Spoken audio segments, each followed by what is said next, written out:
Welcome viewer. রাজ্যের সমস্ত শিক্ষক শিক্ষাকর্মী এবং সরকারি কর্মচারীদের জন্য একটি ছুটি ঘোষণা করা হলো গভর্নমেন্ট অফ ওয়েস্ট বেঙ্গলের ফিনান্স ডিপার্টমেন্টের পক্ষ থেকে আজ 11/2/2025 একটি নোটিফিকেশনের মাধ্যমে। কি বলা হয়েছে এই নোটিফিকেশনে যেটি বলা হচ্ছে যে আগামী 13ই ফেব্রুয়ারি 2025 একটি হলিডে ডিক্লেয়ার করা হচ্ছে। এবং কোন ক্ষেত্রে এই হলিডে ডিক্লেয়ার করা হচ্ছে না, আগামী 13ই ফেব্রুয়ারি শব-ই বরাত উপলক্ষে। আমরা জানি যে আগামী 14ই ফেব্রুয়ারি কিন্তু শবে-ই বরাতের জন্য একটি ছুটি কিন্তু লিস্টেড ছিল সরকারি কর্মচারীদের ছুটির তালিকায় এবং শিক্ষক শিক্ষাকর্মীদের ছুটির তালিকায়।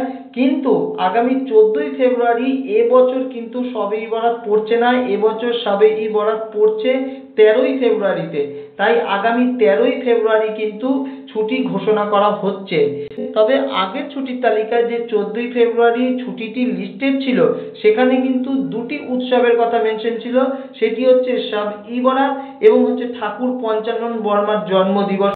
অর্থাৎ আগামী 13ই এবং 14ই ফেব্রুয়ারি কিন্তু দুদিনই কিন্তু ছুটি থাকবে। দেখুন এখানে মেনশন করা আছে will remain closed on both the days. এবং আমরা যদি দেখি পশ্চিমবঙ্গ মধ্যশিক্ষা পর্ষদের যে 2025 শিক্ষাবর্ষের নমুনা ছুটির তালিকা, সেখানে যদি আমরা দেখি, দেখুন এখানে 14ই ফেব্রুয়ারি কিন্তু ঠাকুর পঞ্চানন বর্মার জন্মদিবস এবং শবে-ই বরাত, এখানে কিন্তু দুটি ছুটি এখানে মেনশন করা আছে। অর্থাৎ এখানে কিন্তু একদিনই ছুটি আছে, যেহেতু একদিনে দুটি উৎসব পড়েছে। এবং রাজ্য সরকারি কর্মচারীদেরও যদি আমরা ছুটির লিস্ট দেখি, সেই ক্ষেত্রে দেখুন ঠাকুর পঞ্চানন বর্মার জন্মদিবসের জন্য 14 ফেব্রুয়ারি এবং শবে-ই বরাতের জন্য কিন্তু 14ই ফেব্রুয়ারি।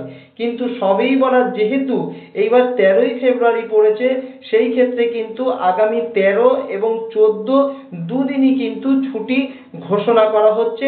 এখানে কিন্তু তেমনই মেনশন করা হয়েছে। ধন্যবাদ।